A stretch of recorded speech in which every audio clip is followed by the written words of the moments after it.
Hi everyone, ಇವತ್ತಿನ ವಿಡಿಯೋನಲ್ಲಿ restaurant ಸ್ಟೈಲಲ್ಲಿ ಒಂದು ಚಿಲ್ಲಿ ಗೋಬಿನ ಯಾವ ರೀತಿ ಮಾಡೋದಂತ ನೋಡೋಣ ಬನ್ನಿ. ಇದನ್ನು ಮಾಡಲಿಕ್ಕೆ ನಾನಿಲ್ಲಿ ಒಂದು ಪೂರ್ತಿಯಾಗಿ ಈ ಹೂಕೋಸನ್ನು ತೊಗೊಂಡಿದ್ದೀನಿ, ಒಂದು ಕ್ಯಾಪ್ಸಿಕಮ್ ತೊಗೊಂಡಿದ್ದೀನಿ, ನಂತರ ಸ್ವಲ್ಪ ಈರುಳ್ಳಿ ಹೂವು ಮತ್ತು ಸ್ವಲ್ಪ ಕೆಚಪ್ಸ್ ಬೇಕಾಗುತ್ತೆ, ಕಾರ್ನ್ಫ್ಲೋರ್ ಬೇಕಾಗುತ್ತೆ, ವಿನಿಗರ್ ಮತ್ತು ಸೋಯಾ ಸಾಸ್ ಎಲ್ಲ ಬೇಕಾಗುತ್ತೆ.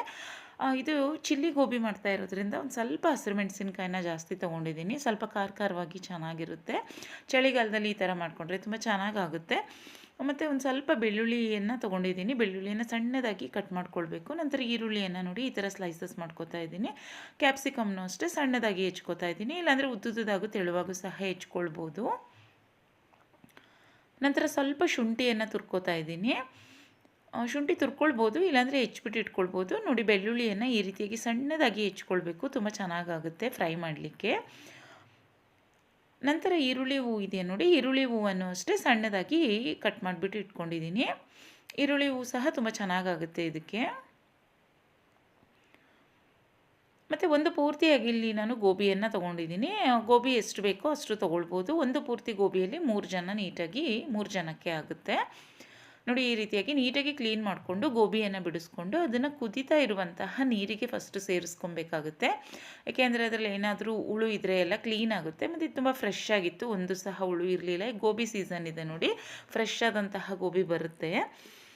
ಈ ಟೈಮಲ್ಲಿ ಗೋಬಿ ಅಂದರೆ ಹೆಚ್ಚಾಗಿ ಸಿಗುತ್ತೆ ಈ ಥರ ಐಟಮ್ಸ್ ಎಲ್ಲ ಮಾಡ್ಕೊಳ್ಳಿಕ್ಕೆ.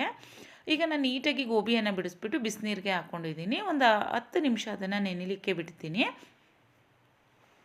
ಈ ಟೈಮಲ್ಲಿ ನಾನು ಗೋಬಿನ ಫ್ರೈ ಮಾಡ್ಕೊಳ್ಳಿಕ್ಕೆ ಒಂದು ಮಸಾಲವನ್ನು ರೆಡಿ ಮಾಡ್ಕೊಳ್ತಾ ಇದ್ದೀನಿ. 2 ಸ್ಪೂನಷ್ಟು ಕಾರ್ನ್ಫ್ಲೋರ್ ಹಾಕ್ಕೊಂಡಿದ್ದೀನಿ, 2 ಸ್ಪೂನಷ್ಟು ಮೈದಾ ಹಿಟ್ಟು ಹಾಕ್ಕೊಂಡಿದ್ದೀನಿ, 1 ಸ್ಪೂನಷ್ಟು ಅದಕ್ಕೆ ಅಕ್ಕಿ ಹಿಟ್ಟನ್ನು ಹಾಕ್ಕೊಂಡಿದ್ದೀನಿ. ಈಗ ಇದಕ್ಕೆ ಒಂದು ಅರ್ಧ ಸ್ಪೂನಷ್ಟು ಉಪ್ಪು ಮತ್ತು ಒಂದು ಅರ್ಧ ಸ್ಪೂನಷ್ಟು ಪೆಪ್ಪರ್ ಪೌಡರ್ನ ಹಾಕೋತಾ ಇದ್ದೀನಿ. ಒಂದು ಅರ್ಧ ಸ್ಪೂನಷ್ಟು ಅಚ್ಚ ಖಾರದ ಪುಡಿಯನ್ನು ಹಾಕ್ಕೊಂಡಿದ್ದೀನಿ. ತುಂಬ ಅಚ್ಚ ಖಾರದ ಪುಡಿ ಹಾಕ್ಕೊಳ್ಳೋದು ಬೇಡ. ನಂತರ 1 ಸ್ಪೂನಷ್ಟು ಶುಂಠಿ ಬೆಳ್ಳುಳ್ಳಿ ಪೇಸ್ಟನ್ನು ಸೇರಿಸ್ಕೊಂಡಿದ್ದೀನಿ. ಇಷ್ಟನ್ನು ಸಹ ಮಿಕ್ಸ್ ಮಾಡಿಬಿಟ್ಟು ಸ್ವಲ್ಪ ಮಾತ್ರ ನೀರನ್ನು ಸೇರಿಸ್ಕೊಳ್ಬೇಕು. ತುಂಬ ನೀರನ್ನ ಸೇರಿಸ್ಕೊಂಡ್ಬಿಟ್ರೆ ಏನಾಗ್ಬಿಡುತ್ತೆ, ತೆಳುವಾಗಿಬಿಡುತ್ತೆ. ಸ್ವಲ್ಪ ತುಂಬ ಗಟ್ಟಿ ಬ್ಯಾಟರ್, ಇಡ್ಲಿ ಹಿಟ್ಟಿಗಿಂತ ಗಟ್ಟಿ ಇರಬೇಕು ಬ್ಯಾಟರ್, ಅಷ್ಟು ಗಟ್ಟಿಯಾಗಿ ಇದನ್ನು ಕಲಿಸ್ಕೊಬೇಕು. ಈಗ ನಾವದೇನು ಗೋಬಿನ ವಾಶ್ ಮಾಡ್ಕೊಂಡಿದ್ವು ನೋಡಿ, ಅದನ್ನು ಪೂರ್ತಿಯಾಗಿ ನೀರನ್ನು ಹಿಂಡ್ಬಿಟ್ಟು ನಾವದೇನು ಮಿಕ್ಸ್ ಮಾಡ್ಕೊಂಡಿದ್ವು ನೋಡಿ ಬ್ಯಾಟರ್, ಅದಕ್ಕೆ ಸೇರಿಸ್ಕೊತಾ ಇದ್ದೀನಿ. ಈಗ ಚೆನ್ನಾಗಿ ಅದನ್ನು ಮಿಕ್ಸ್ ಮಾಡಿಬಿಟ್ಟು ಇಟ್ಕೊಳ್ಬೇಕು. ಬ್ಯಾಟರ್ ಪೂರ್ತಿಯಾಗಿ ಗಟ್ಟಿಯಾಗಿ ನಾವು ಕಲಿಸ್ಕೊಂಡಿದ್ರೆ ಈ ಥರ ಗಟ್ಟಿಯಾಗಿ ಇಟ್ಕೊಳ್ಳುತ್ತೆ, ಅದು ಚೆನ್ನಾಗಿ ಕುತ್ಕೊಳ್ಳುತ್ತೆ ಅದು ಕೋಸಿನ ಮೇಲೆ. ಈಗ ನೋಡಿ, ತುಂಬ ಏನು ರೆಸ್ಟ್ ಮಾಡಲಿಕ್ಕೆಲ್ಲ ಏನು ಬಿಡೋದು ಬೇಡ. ಈಗ ನೀಟಾಗಿ ಎಣ್ಣೆಯನ್ನು ಕಾಯ್ಲಿಕ್ಕೆ ಇಟ್ಕೊಂಡ್ರೆ ಅದೇ ಒಂದು 5 ಮಿನಿಟ್ಸ್ ಆಗುತ್ತೆ, ಅದೇ ರೆಸ್ಟ್ ಮಾಡಿದ್ರೆ ಸಾಕಾಗುತ್ತೆ. ಈಗ ಎಣ್ಣೆ ಕಾಯ್ದ ಮೇಲೆ ನೋಡಿ, ನಾನು ಗೋಬಿಗಳನ್ನ ಹಾಕೋತಾ ಇದ್ದೀನಿ ಫ್ರೈ ಮಾಡ್ಕೊಳ್ಳಿಕ್ಕೆ ಅಂತ. ಕ್ರಿಸ್ಪಿಯಾಗಿ ಬೇಯಿಸ್ಕೊಳ್ಬೇಕು ಗೋಬಿನ.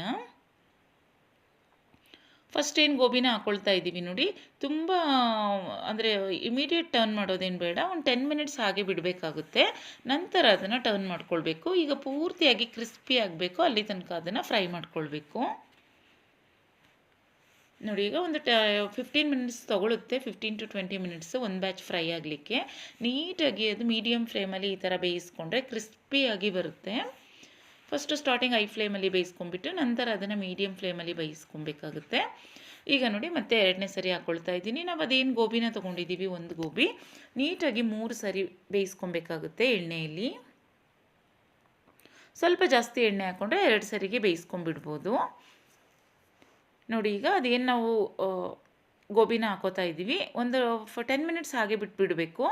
ನಂತರ ಅದನ್ನು ಟರ್ನ್ ಮಾಡಿದ್ರೆ ನೋಡಿ, ಕ್ರಿಸ್ಪಿಯಾಗಿ ಈ ರೀತಿಯಾಗಿ ಫ್ರೈ ಮಾಡ್ಕೊಳ್ಬೇಕಾಗುತ್ತೆ.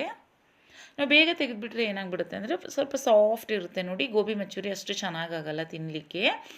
ಅಂದರೆ ಗೋಬಿ ನಾವು ಅದೇನು ಮತ್ತೆ ಫ್ರೈ ಮಾಡ್ಕೊಳ್ತೀವಿ ನೋಡಿ, ಆಮೇಲೆ ತುಂಬ ಅದು ಸಾಫ್ಟ್ ಆಗಿಬಿಡುತ್ತೆ. ಅದರಿಂದ ಇಲ್ಲಿ ಬೇಯಿಸುವಾಗ ನಾವು ಅದನ್ನು ಕ್ರಿಸ್ಪಿಯಾಗಿ ಬೇಯಿಸ್ಕೊಳ್ಬೇಕು. ನೋಡಿ, ಈಗ ಮತ್ತೆ ಇನ್ನೊಂದು ಸರಿ ಅಂದರೆ 3 ಬ್ಯಾಚಸಲ್ಲಿ ನಾನು ಬೇಯಿಸ್ಕೊಂಡಿದ್ದೀನಿ. ಸ್ವಲ್ಪ ಆಯಿಲ್ನ ಜಾಸ್ತಿ ಹಾಕ್ಕೊಂಡ್ರೆ 2 ಬ್ಯಾಚಸಲ್ಲೇ ಬೇಯಿಸ್ಕೊಂಡ್ಬಿಡ್ಬೋದು. ಮತ್ತು ಇದು ಹಾಗೆ ತಿನ್ನಲಿಕ್ಕೂ ಸಹ ತುಂಬ ಚೆನ್ನಾಗಾಗುತ್ತೆ, ಕ್ರಿಸ್ಪಿ ಬೇಯಿಸಿರ್ತೀವಿ ನೋಡಿ. ಈವ್ನಿಂಗ್ ಸ್ನ್ಯಾಕ್ಸ್ ಆಗಿ ಹಾಗೆ ತಿನ್ನಲಿಕ್ಕೂ ಸಹ ತುಂಬ ಚೆನ್ನಾಗಾಗುತ್ತೆ. ನೋಡಿ, ಈ ರೀತಿಯಾಗಿ ನಾನು ನೀಟಾಗಿ ಅದನ್ನು 3 ಬ್ಯಾಚಲ್ಲಿ ಫ್ರೈ ಮಾಡ್ಕೊಂಡಿದ್ದೀನಿ. ನೋಡಿ, ಪೂರ್ತಿಯಾಗಿ ಸ್ವಲ್ಪ ಕಲರ್ ಚೇಂಜ್ ಆಗಬೇಕು, ಅಲ್ಲಿ ತನಕ ನೀಟಾಗಿ ಅದನ್ನು ಫ್ರೈ ಮಾಡ್ಕೊಂಡಿದ್ದೀನಿ. ನೋಡಿ, ಇದನ್ನು ಹಾಗೆ ಸರ್ವ್ ಮಾಡಿಬಿಡ್ಬೋದು, ಹಾಗೆ ಸಹ ತುಂಬ ಚೆನ್ನಾಗಿರುತ್ತೆ. ಟೊಮೊಟೊ ಕೆಚಪ್ ಜೊತೆ ತಿಂದರೆ, ಮನೆಯಲ್ಲಿಯೇ ಟೊಮೊಟೊ ಕೆಚಪ್ ಮಾಡಿಕೊಂಡ್ರೂ ಸಹ ಇನ್ನೂ ಚೆನ್ನಾಗಾಗುತ್ತೆ. ನಾನು ಮನೆಯಲ್ಲಿ ಮಾಡ್ಕೊಂಡಿರಲಿಲ್ಲ, ಅದರಿಂದ ಔಟ್ಸೈಡ್ ಯೂಸ್ ಮಾಡ್ತಾಯಿದ್ದೀನಿ. ನೋಡಿ ಈ ರೀತಿಯಾಗಿ ಟೊಮೊಟೊ ಕೆಚಪ್, ಇಲ್ಲಾಂದರೆ ಹಾಗೇ ತಿಂದುಬಿಡ್ಬೋದು, ಏಕೆಂದರೆ ಎಲ್ಲ ಸ್ಪೈಸಸ್ ಹಾಕಿದ್ದೀವಿ ಅಲ್ವಾ. ಈಗ ಮಂಚೂರಿ ಮಾಡ್ಕೊಳ್ಳಿಕ್ಕೆ ಅಂದರೆ ಅದನ್ನು ಸ್ವಲ್ಪ ಫ್ರೈ ಮಾಡ್ಕೊಳ್ಳಿಕ್ಕೆ ಅಂತ 1 ಸ್ಪೂನಷ್ಟು ಕಾರ್ನ್ಫ್ಲೋರ್ನ ಹಿಟ್ಟನ್ನು ಬೌಲ್ಗೆ ಸೇರಿಸ್ಬಿಟ್ಟು 1 ಚಿಕ್ಕ ಗ್ಲಾಸಷ್ಟು ನೀರನ್ನು ಹಾಕ್ಬಿಟ್ಟು ಅದನ್ನು ನೀಟಾಗಿ ಮಿಕ್ಸ್ ಮಾಡಿಬಿಟ್ಟು ಇಟ್ಕೊಂಡಿದ್ದೀನಿ. 1 ಸ್ಪೂನಷ್ಟು ಪೂರ್ತಿಯಾಗಿ ಕಾರ್ನ್ಫ್ಲೋರ್ ಹಿಟ್ಟನ್ನು ಹಾಕ್ಕೊಂಡಿದ್ದೀನಿ, ಏಕೆಂದರೆ ಸ್ವಲ್ಪ ಕ್ವಾಂಟಿಟಿ ಜಾಸ್ತಿ ಇದೆಯಲ್ಲ ಅದರಿಂದ. 1 ಗ್ಲಾಸಷ್ಟು ಪೂರ್ತಿಯಾಗಿ ನೀರನ್ನು ಹಾಕ್ಕೊಳ್ಬೇಕು.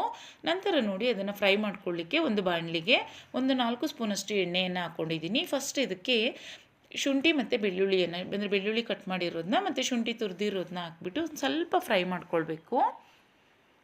ಅದು ಫ್ರೈ ಆದಮೇಲೆ ಅದಕ್ಕೆ ಒಂದು 5 ಹಸಿಮೆಣಸಿನ್ಕಾಯಿನ ಕಟ್ ಮಾಡಿಬಿಟ್ಟು ಸೇರಿಸ್ಕೊಂಡಿದ್ದೀನಿ. ಖಾರ ಕಡಿಮೆ ಬೇಕು ಅನ್ನೋರು ಒಂದು 3 ಹಾಕ್ಕೊಳ್ಳಿ ಸಾಕಾಗುತ್ತೆ. ನಂತರ ಒಂದು ಅರ್ಧದಷ್ಟು ಕ್ಯಾಪ್ಸಿಕಮ್ನ ಸಣ್ಣದಾಗಿ ಹೆಚ್ಚಿಬಿಟ್ಟು ಸೇರಿಸ್ಕೊಂಡಿದ್ದೀನಿ. ಅದನ್ನು ಅಷ್ಟೇ ಸ್ವಲ್ಪ ಫ್ರೈ ಮಾಡ್ಕೋಬೇಕು, ತುಂಬ ಫ್ರೈ ಮಾಡಬಾರ್ದು, ಕ್ರಿಸ್ಪಿಯಾಗೇ ಇರಬೇಕು. ನಂತರ ಅದಕ್ಕೆ ಸ್ವಲ್ಪ ಈರುಳ್ಳಿ ಹೂವನ್ನು ಸೇರಿಸ್ಕೊತಾ ಇದ್ದೀನಿ. ಮತ್ತು ಈರುಳ್ಳಿಯನ್ನು ನೋಡಿ ಈ ರೀತಿಯಾಗಿ ಕಟ್ ಮಾಡಿಕೊಂಡ್ರೆ ತುಂಬ ಚೆನ್ನಾಗಾಗುತ್ತೆ. ನಾನೊಂದು 2 ಈರುಳ್ಳಿಯನ್ನು ಈ ರೀತಿಯಾಗಿ ಸ್ಲೈಸಸ್ ಮಾಡ್ಕೊಂಡಿದ್ದೀನಿ. ಇದನ್ನು ಅಷ್ಟೇ ಶಾಲೋ ಫ್ರೈ ಮಾಡ್ಕೊಳ್ಬೇಕು, ಲೈಟಾಗಿ ಫ್ರೈ ಮಾಡಿಕೊಂಡ್ರೆ ಸಾಕಾಗುತ್ತೆ. ನಂತರ ಇದಕ್ಕೆ ಒಂದು ಅರ್ಧ ಸ್ಪೂನಷ್ಟು ಮಾತ್ರ ಉಪ್ಪನ್ನು ಸೇರಿಸ್ಕೊತಾ ಇದ್ದೀನಿ. ಒಂದು ಅರ್ಧ ಸ್ಪೂನಷ್ಟು ಪೆಪ್ಪರ್ ಪೌಡರ್ನ ಸೇರಿಸ್ಕೊಂಡಿದ್ದೀನಿ. ಈಗ ಅಷ್ಟೇ ಲೈಟಾಗಿ ಅದನ್ನು ಫ್ರೈ ಮಾಡ್ಕೊಳ್ಬೇಕು. ನೋಡಿ ಇಷ್ಟು ಫ್ರೈ ಆದರೆ ಸಾಕಾಗುತ್ತೆ. ಈಗ ಇದಕ್ಕೆ 1 ಸ್ಪೂನಷ್ಟು ಸೋಯಾ ಸಾಸ್ ಹಾಕ್ಕೊಂಡಿದ್ದೀನಿ. ಅರ್ಧ ಸ್ಪೂನಷ್ಟು ಮಾತ್ರ ವಿನಿಗರ್ ಹಾಕ್ಕೊಂಡಿದ್ದೀನಿ. ವಿನಿಗರ್ ಸ್ವಲ್ಪ ಹಾಕ್ಕೊಂಡ್ರೆ ಸಾಕಾಗುತ್ತೆ.